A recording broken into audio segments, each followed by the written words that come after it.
Assalamualaikum warahmatullahi wabarakatuh. Bertemu kembali dengan channel saya, Gus Cak. Kali ini banyak sekali dari teman-teman ataupun dari wali santri yang menanyakan tentang cara pendaftaran di Pondok Pesantren Nabi Tegalrejo Magelang. Nanti akan saya ceritakan atau saya uraikan satu persatu agar teman-teman ataupun wali santri bisa persiapan apa saja yang akan dipersiapkan untuk menuju ke Tegalrejo. Oke, langsung saja sekilas biaya asrama pondok ataupun Pondok Pesantren Nabi Tegalrejo Magelang. Walaupun nanti ini berlaku tidak tepat, artinya kurang lebih berkisar sampai itulah, artinya mungkin terpaut berapa ribu lah, karena memang untuk Pondok Pesantren Tegalrejo itu tidak begitu mahal. Dan pendaftaran ini hampir sama dengan yang baik Pondok Putri maupun Pondok Putra. Oke, kita mulai dari awal, dari rumah yang perlu dipersiapkan apa saja. Yang pertama adalah jikalau memang anak santri yang akan mondok itu sudah punya identitas diri, semisal KTP ataupun SIM dan sebagainya, itu bisa dibawa. Tapi yang kalau belum ada KTP, nanti bisa membawa KK. Yang seterusnya adalah membawa BPJS, karena ini nanti berhubungan ketika santri sedang sakit, itu nanti bisa dirujuk ke rumah sakit terdekat dengan membawa BPJS. Itu yang penting untuk berangkat ke Tegalrejo.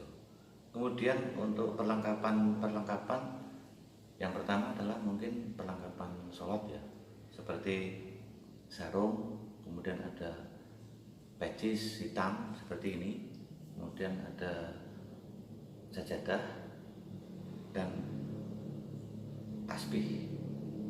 Ya, kita kalau nanti untuk membawa sarung ya kira-kira sajalah, mungkin 3 atau 4 itu sudah cukup, karena nanti di pondok itu untuk lokernya itu tidak besar. Yang kedua, peralatan ngaji. Ada mungkin persiapan untuk buku, ballpoint ataupun hitek dan sebagainya. Ini bisa kalau nanti dibawa dari rumah. Kemudian ada peralatan makan dan minum. Nah, ini juga tidak membawa banyak. Kalau yang lebih praktis itu yang plastik, di piring juga piring plastik, gelasnya juga plastik. Itu untuk persiapan nanti di kamar. Tapi sebenarnya ini juga nggak begitu penting. Kemudian peralatan mandi, ada sabun, ada sampo, ada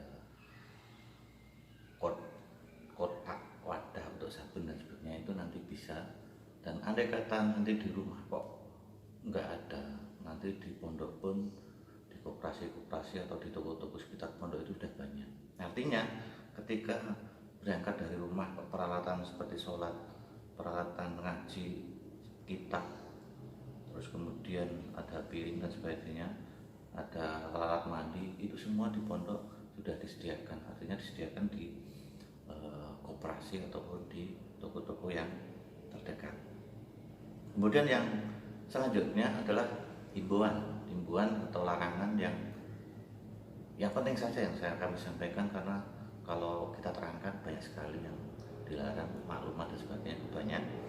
Tapi yang baku, satu, tidak boleh membawa peralatan elektronik, semisal itu MP3 ataupun HP ataupun gadget-gadget lain itu juga tidak diperbolehkan. Kemudian baju atau celana yang berbahan dari jin itu memang aturan dari Pondok Tegarrejo itu tidak diperbolehkan.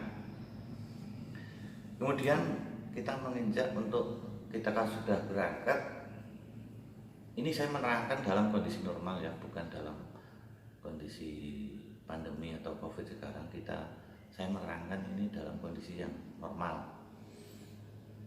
Untuk nanti setelah di pondok itu yang pertama kita nanti yang pasti sowan dulu.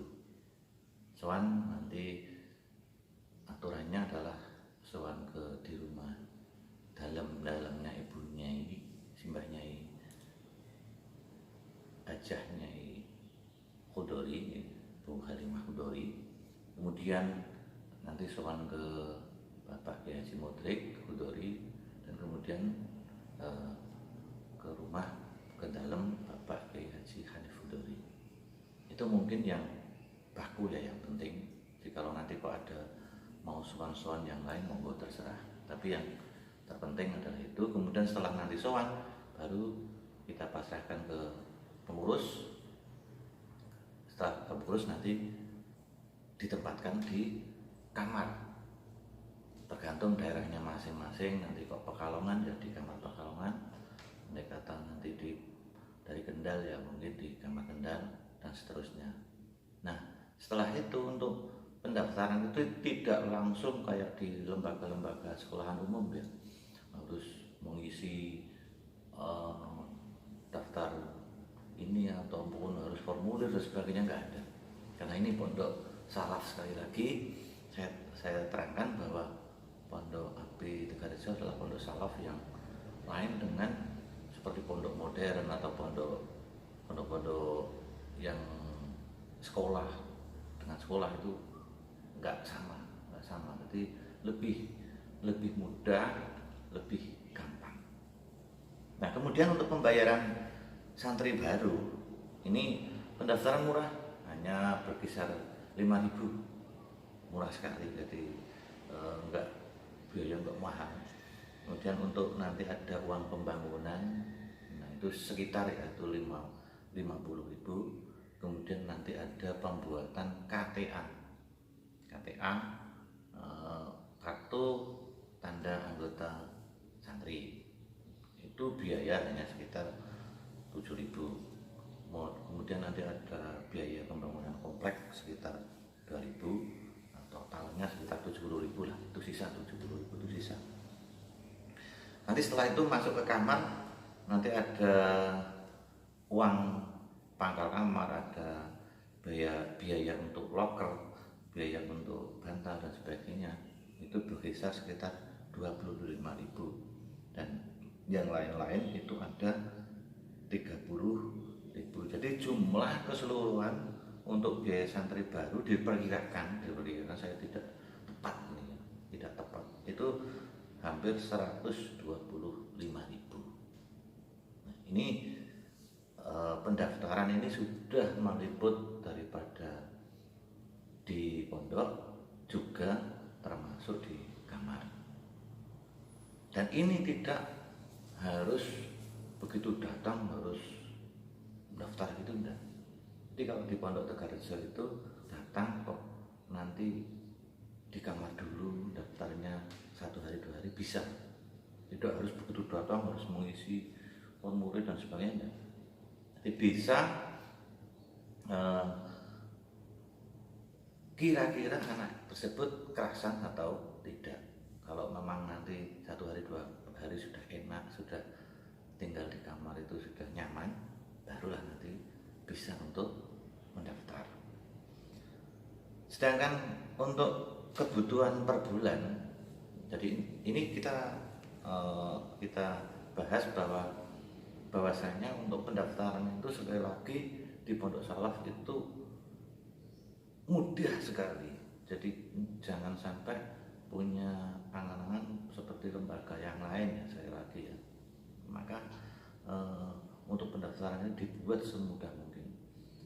Nanti untuk masalah mau ngaji apa nanti kita bahas ke postingan yang berikutnya. Yang penting kita cara mendaftar dulu ya. Kemudian ada setiap kamar nanti ada biaya-biaya, artinya untuk banyak sekali pertanyaan untuk 1 bulan itu berapa kira-kira. Ini saya terangkan secara global saja. Nanti jadi di kamar itu ada biaya untuk pondok ada, nanti untuk kamar ada. Jadi istilahnya kalau dalam pesantren itu syariah. Nah, syariah itu meliputi syariah untuk pondok dan syariah untuk masuk ke kamar. Sedangkan untuk pondok itu total kalau kita gabungkan itu ada ide 1.140.000, kemudian ada untuk kelang kalau jangan ya, kalau bahasa lainnya atau sayur untuk makan ya. Itu sekitar 60.000. Kemudian syariah ekonomi ada 8.000, syariah pondok itu hanya 12,5, dan nanti ada uang persiapan untuk khataman dan sebagainya. Nah, ini nanti ada tabungan wajib, terserah, tapi minimal itu tabungan 10.000. Nanti mau nabung 50.000, 100.000 bisa. Itu nanti untuk akhir tahun. Itu setiap bulan pasti nabung, tapi minimal 10.000. Kemudian untuk nasi, nah itu untuk makan kita sehari-hari, karena di Pondok Tegarejo itu tidak ada memasak sendiri, artinya sudah ada yang memasak sendiri, nanti kita tinggal makan sudah jadi, tinggal kita beli untuk kelan. Itu biayanya 70.000 dan kesejahteraan ada 20.000. Totalnya adalah selama hampir 35 hari itu 356.000. Itu untuk seluruhnya, artinya baik makan, untuk biaya pondok dan sebagainya, itu total sudah segitu. Nah, kemudian yang bisa saya simpulkan dalam postingan kali ini bahwa sekali lagi dalam pondok pesantren Abdi Tegarejo itu tidak rumit, artinya makan kita tinggal makan, terus ngaji ya kita konsentrasi ngaji. Masalah untuk biaya itu tadi sudah saya sebutkan sekitar 360. Nah, nanti tinggal untuk harian itu berapa. Mungkin kalau kita global ya total sekitar 600, itu sudah turah banget itu. Turah banget. Sisa 500 sampai 600 sudah cukup. Mungkin itu saja yang bisa kami sampaikan. Nanti untuk pendaftaran besok akan saya posting di postingan yang berikutnya. Sekian, sekali lagi banyak kekurangan saya mohon maaf yang sebesar-besarnya. Assalamualaikum warahmatullahi wabarakatuh.